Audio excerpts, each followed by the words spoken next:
కాండము 8వ అధ్యాయము 1-2 వచనాలు చదవాలని కోరుతున్నాను. మరియు మమ్రే దగ్గరనున్న సింధూర వనములో అబ్రహాము ఎండవేళ గుడారపు ద్వారమందు కూర్చుండి ఉన్నప్పుడు యెహోవా అతనికి కనబడెను. అతడు కన్నులెత్తి చూచినప్పుడు 3 మనుష్యులు అతని ఎదుట నిలువబడి ఉండిరి. అతడు వారిని చూచి గుడారపు వాకిట నుండి వారిని ఎదుర్కొనుటకు పరుగెత్తి నేల మట్టుకు వంగి, ప్రభువా, నీ కటాక్షము నా మీద నున్న ఎడల ఇప్పుడు నీ దాసుని దాటిపోవద్దు. దేవునికి స్తోత్రం చెప్తారా? ఎండవేళ గుడారపు ద్వారము దగ్గర అబ్రహాము కూర్చున్నప్పుడు యెహోవా అతనికి దర్శనమిచ్చాడని, ప్రత్యక్షమయ్యాడని, మాట్లాడాడని దేవుని వాక్యంలో రాయబడి ఉంది. మీరందరూ ఇలా చూస్తూ వినండి బిడ్డలారా. ఎవరైనా ఉదయం పూట, సాయంత్రం పూట, ఒక మాటలో చల్లపూట గుడారపు ద్వారములో కూర్చుంటారు, ఎండపూట గుడారం లోపలికి వెళ్ళిపోతారు. అయితే అబ్రహాము చేసిన ఒక పొరపాటును బట్టి, దేవుని చిత్తము తెలుసుకోకుండా నిర్ణయం తీసుకున్న దాన్ని బట్టి, దేవుడు ఒక రూట్లో చెబితే, ఒక మాట చెబితే అది పంచుకోకుండా, దేవుడిలాగా మనకు సెలవిచ్చాడని చెప్పకుండా, వారి ఏది చెబితే అది అమాయకంగా గుడ్డిగా చేసేసిన బలహీనత కారణంగా దేవుని తోడు అతనికి లేకుండా పోయింది. ఇబ్బంది పడ్డాడు. ఒక సమస్య వచ్చింది. ఇంట్లోకి వెళ్తే భయంకరమైనటువంటి పోరాటం, బయటకు వస్తే ఆ యొక్క నాకు అన్యాయం జరిగిపోయిందని ఏడుపు, ఎటు పాలుపోక, ఏమి చేయలేక, ఏ దారి కానరాక ఎండవేళ గుడారపు ద్వారము దగ్గర కూర్చుంటే, ఆ తప్పు చేశామే అనే భావనలో ఉన్న వ్యక్తికి, అయ్యో దెబ్బతినేసామే అనే భావనలో ఉన్నవాడికి ఇప్పుడు చిక్కొచ్చి పడిపోయిందిరా బాబు, ఎక్కడికి వెళ్ళాలరా అని తలకాయ నొప్పి. ఎందుకంటే 16వ అధ్యాయంలో సమస్య రాగానే దేవుడు వద్దకెళ్తే దేవుడు అన్నాడు, నన్ను అడిగి చేసావా? నేను చెప్పినట్టు చేసావా? మరి నా దగ్గరికి ఎందుకు వచ్చావు? ఆమె చెప్పినట్టు చేసావు కదా, వెళ్ళు ఆమె దగ్గరికి వెళ్ళి, ఆమె చెప్పినట్టు చేయి, నా దగ్గరికి ఎందుకు వచ్చావు అన్నాడు. దేవుని దగ్గర ముఖం చల్లని పరిస్థితి. ఆ దగ్గరికి ఎందుకు వచ్చావు? వెళ్ళంటే ఇంకేం చేయాలి మనం? ఈ రోజున ప్రపంచం అంతా వ్యతిరేకమై మీదకి వచ్చినా మనకున్న ధైర్యం ఏంటి? నా ప్రభు నాకున్నాడు అనేగా. ఆయన దగ్గరికి వెళ్తే కాదన్నాడు అనేగా. ఏదో చేస్తాడలే, దారి చూపుతాడనేగా. అది సముద్రమైన రహదారి చేస్తాడు, అది కోటలైన కూర్చేస్తాడు, అది ఎడారైన సెలయర్లు ప్రవహింపజేస్తాడు. నా దేవుడు నా కోసం ఏదో ఒకటి చేస్తాడు అనే ధైర్యం బతికిస్తుంది. ఆయన దగ్గరికి వెళ్తానికి ముఖం లేకుండా అయిపోయింది పరిస్థితి. దిక్కు తోచక, వేదనలో, శ్రమలో, నిరాశలో, నిస్పృహలో గుడారపు ద్వారం దగ్గర బెండ్లో కూర్చున్నాడు. అలాంటి స్థితిలో నా దేవుడు ఉన్నాడు. ఒంటరిగా కూర్చొని అబ్రహాం దగ్గరికి వచ్చాడు. ఎంత అద్భుతమైన దేవుడు! పనిష్మెంట్ ఇచ్చింది ఆయన. నా దగ్గరికి వెళ్ళు, ఎక్కడ చెప్పు కదా, అదేలో నా దగ్గర రాకుండా వెళ్ళు అని పంపించేసిన దేవుడే. తన తప్పు తనకు తెలియాలన్న కారణం తప్ప దూరం చేసుకుంటాడా? తన బిడ్డలను వద్దనుకుంటాడా? లేకపోయినా పర్లేదు అనుకోగలడా? అలాగైతే భూమి మీదకి ఎందుకు వస్తాడు? ఎందుకు చచ్చిపోతాడు? ప్రాణం పెడతాడు. సావని అనుకునే వాడైతే ఎంతసేపు చూస్తాడు? అసలు నా దేవుని ప్రేమ మీద నాకేమాత్రం నమ్మకం తగ్గలేదు అనేవారు ఆమేన్ అనండి. ఆమేన్. నాకు ఈ మధ్య దర్శనం కలగట్లేదు. ఈ మధ్య దేవుడు కలలో కానీ స్వప్నంలో కూడా నాతో మాట్లాడట్లా. ఈ మధ్య నాకు స్వరం వినబట్ల. ఈ మధ్య ఎందుకో దేవుని స్వరం నాకు మరుగైపోయింది, దూరం అయిపోయింది. అయినా నా దేవుని ప్రేమ మీద నాకు నమ్మకం తగ్గలేదు అనేవారు ఆమేన్ చెప్పండి. హల్లెలూయా. నిరాశలో ఉంటే, నిస్పృహలో ఉంటే, కుటుంబం ఉండి కూడా ఒంటరితనం అనుభవిస్తుంటే, ఎవరితో చెప్పుకోలేని పరిస్థితుల్లో ఒంటరిగా ఎండలో గుడారపు ద్వారమున మిగిలిపోతే లోనికి వచ్చి సేద తీరలేని ఒక అవస్థ తనను ఇబ్బంది పెడుతూ ఉంటే, అలాంటి తృణీకరించబడిన సమయం, ఒంటరైపోయిన సమయం, నిరాశలో ఉన్న సమయం, ఎవరితో పంచుకోలేని పరిస్థితి, దేవునికి ముఖం చూపించలేక సిగ్గుతో బాధపడుతున్న పరిస్థితిలో వెతుక్కుంటూ వచ్చేసిన దేవుడు ఎదుర్కొనే ధైర్యం లేదని తెలుసు, ముందు నిలబడే స్థాయి లేదని తెలుసు, ఎందుకు ఇలా చేసామని అడిగే ప్రశ్నించే హక్కు లేదని తెలుసు. అయినా నా కొడుకు కదా, నా బిడ్డ కదా, కోప్పడ్డా నేనే,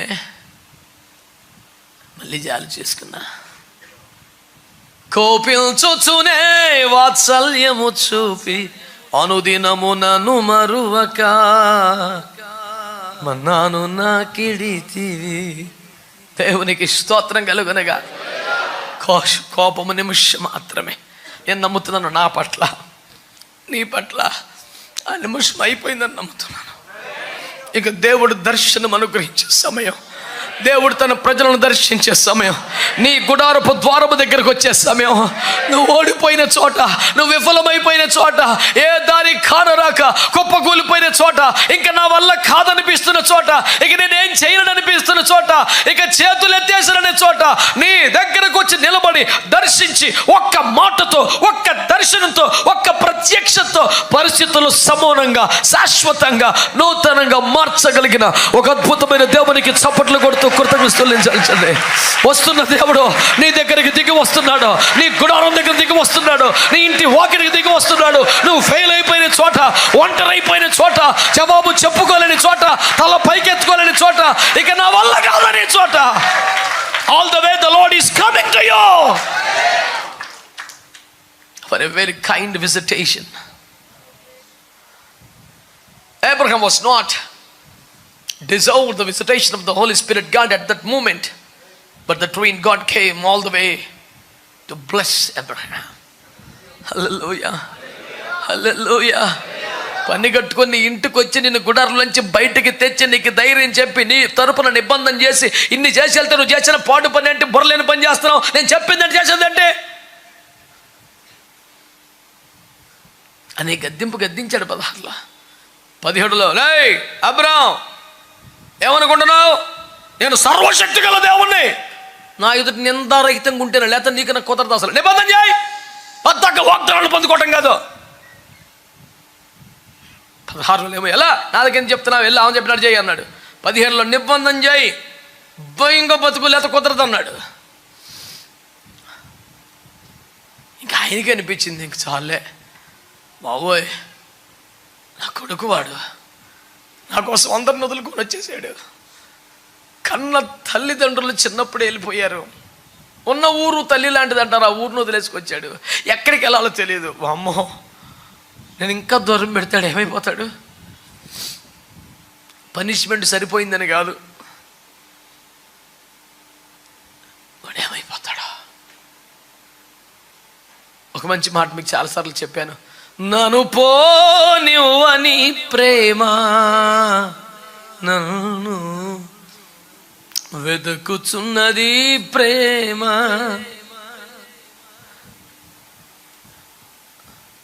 ముఖం చెల్లక మనమే వెళ్ళిపోతాం ఎప్పుడో. నాకంత అర్హత లేదే, చాలు, చాలా కృప పొందేశాను, నీకు చాలు, నా వల్ల కాదని ఆయనే పోనివ్వట్లేదంట. పోనీ ఒకటి ఏం చేస్తున్నాడు, వీడు సిగ్గుపడి ఎక్కడ దాక్కున్నాడు, ముఖం చెల్లక ఎక్కడ కూర్చున్నాడు అని వెతుకున్నాడంట.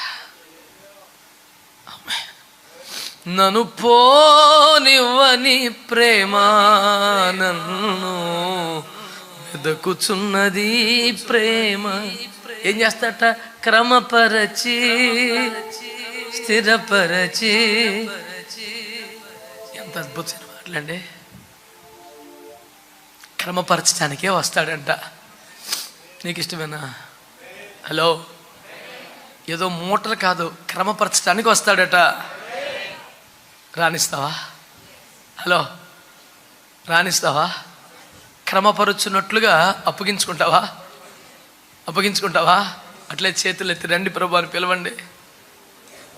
ఎందుకు గుసగుసలు? పిచ్చి పట్టినట్టు కేక వేయాలి, పిచ్చి పట్టినట్టు కేక వేయాలి. Please come, my dad.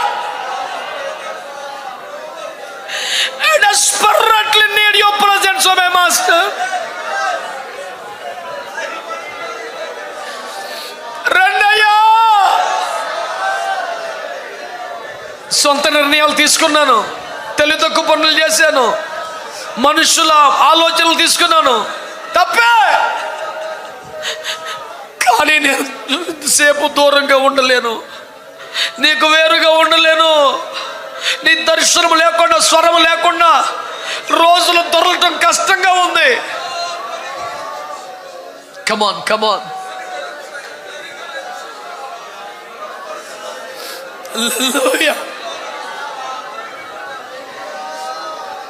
నీవు మాట్లాడని రోజునా ఒక క్షణము ఒక యుగముగా అందరూ తిండికి, డబ్బుకి, సుఖానికి అలవాటైపోయారు, కానీ నేను నీ మాటకి అలవాటైపోయాను. నా వల్ల కాదు. నీవు మాట్లాడని రోజునా నా కనులకు నీతుర కరువాయెనే. నీవు మాట్లాడని రోజునా కనులకు నీతుర కరువాయెనే. నీవు పెదవి విప్పిన రోజునా నీ సన్నిధి పచ్చిక బయలాయెనే. రోజునా నీ సన్నిధి పచ్చిక బయలాయెనే. యేసయ్యా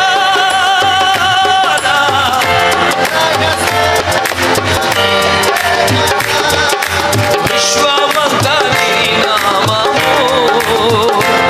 చప్పట్లో ఓ విశ్వమంతా నీ నామము. యేసయ్యా నా హృదయ స్పందన విశ్వమంతా నీ నామము. నీ నామము యేసు నీ నామము.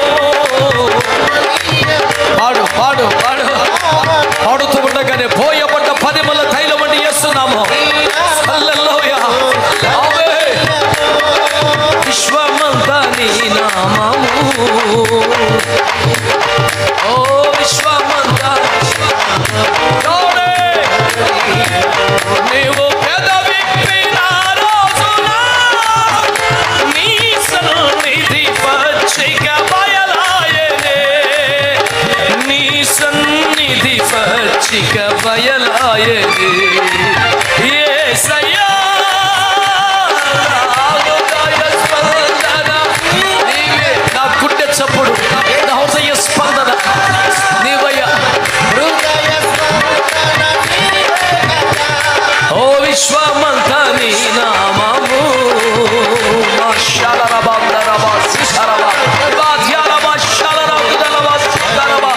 పోనివ్వని ప్రేమ, వెతుకుతున్న ప్రేమ, నిన్ను దర్శించే సమయం, నిన్ను దర్శించే సమయం, నిన్ను దర్శించే సమయం, నిన్ను దర్శించే సమయం. అబ్రహామును దర్శించిన దేవుడు, నిరాశను తీసివేసిన దేవుడు, ధైర్యమును కలుగజేసిన దేవుడు, నూతనమైన హాపును క్రియేట్ చేసిన దేవుడు తన దర్శనముతో నిన్ను కూడా ఈ పూట దర్శించి నీ బుద్ధిహీనతే, నీ తెలివి తక్కువమే, నా పొరపాటే, నా లోపమే అయినా అయినా విశ్వమంతా నీ నామము గణనీయము. విశ్వమంతా నీ నామము. ఓ విశ్వమంతా నీ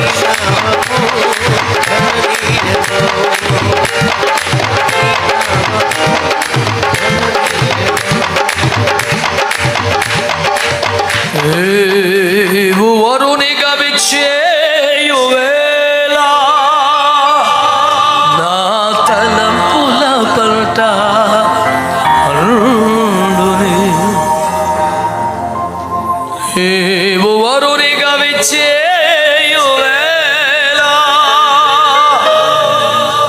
నా తలంపుల పల్ట. ఏంటి నీ ఆశ, నీ తలంపులు ఏంటి? నేను యేసుకు సొంతమైపోవాలి, యేసులో ఐక్యమైపోవాలి, యేసుతోనే వివేకాలు ఉండాలి. ఈ శాశ్వత కృపతో మనల్ని అలంకరిస్తున్న దేవునికి చప్పట్లు కొట్టి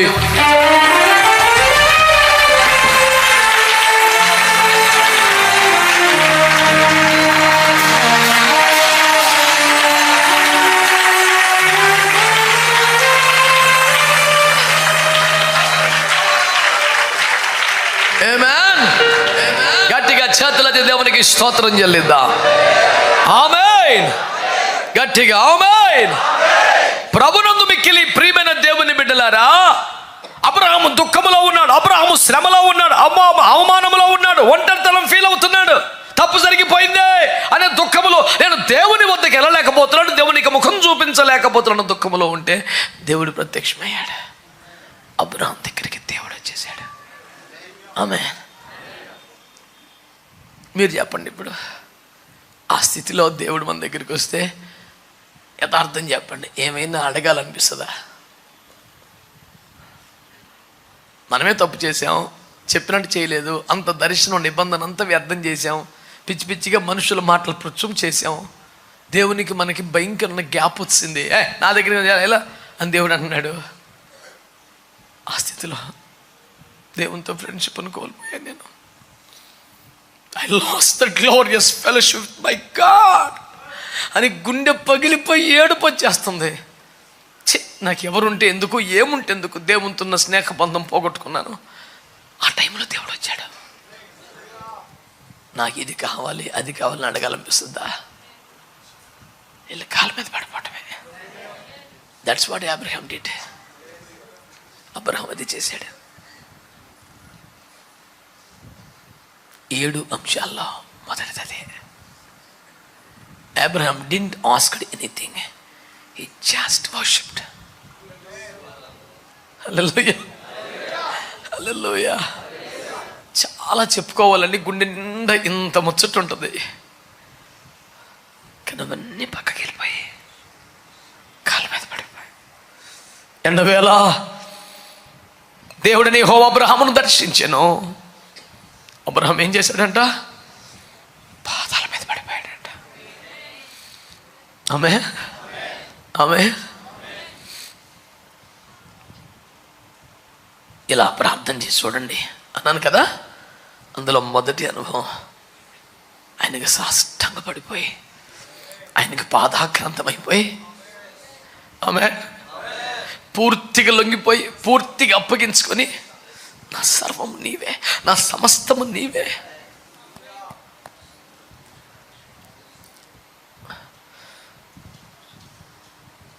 లోకములో తల ఎత్తి చూచి నేను నీ దగ్గర తలదించుకొని బతుకుతున్నాను అని యేసయ్య పాదాల మీద సాష్టాంగ పడిపోయి, చాలు నువ్వు వచ్చావు కదా, నన్ను వదిలేసావేమో, ఇంక రావేమో, నన్ను కూడా రానివ్వవేమో, ఒకప్పటి మన స్నేహానుబంధం ఒక జ్ఞాపకంగా మిగిలిపోద్దేమో, ఎప్పట్లాగా నీతో నేను ఉండలేనేమో అని ఈ 2 రోజులు దిగులు పడి చచ్చిపోయాను. ప్రభువా నువ్వు వచ్చేసావు కదా, ఇంక చాలు, అడగటానికి ఏం లేదు, అడగాల్సిందేం లేదు. నా ప్రభు నాకు దక్కాడు. పరమగీత కన్యక సాక్ష్యం అదే. ఆలకించిన ప్రియుడు వచ్చుచున్నాడు, కొండలు దాటి గుట్టలు దాటి వచ్చేస్తున్నాడు అందరికీ చెప్పిన మనిషి తీరా ప్రభు వచ్చేప్పటికి అక్కడ లేడు. ఆయన వచ్చేసి నా ప్రియురాలు ఎక్కడా, త్వరగా రా అని పిలుస్తుంటే మంచాన్ని పడుకుని ఉంది. లేచింది, పట్టణ వీధులు రాజవీధులు అన్నీ వదిలేసింది, అన్నీ దాటి బయటికి రాగా నా ప్రాణప్రియుడు నాకు ఎదురు పడ్డాడు. ఎదురు పడగానే వదిలి పెట్టక నా ప్రియుడు నేను పట్టుకుంటేనే. ఒకసారి గట్టిగా చప్పట్లు కొట్టండి. హల్లెలూయా. ఒకవేళ నీకు కూడా తెలుసో తెలియకో, జ్ఞానం లేకనో, బుద్ధిహీనతనో, తెలిసి తెలియకనో, అదుపు లేని జీవితంతోనో దేవునికి నీకున్న అద్భుతమైనటువంటి ఆ బంధాన్ని పాడు చేసుకున్నావు. కృపగల దేవుడు మరలా వస్తున్నాడు. ఇదిగో ఇప్పుడు నీతో మాట్లాడుతుంది ఎవరు? ఒక మనిషా, ఒక పాస్టరా?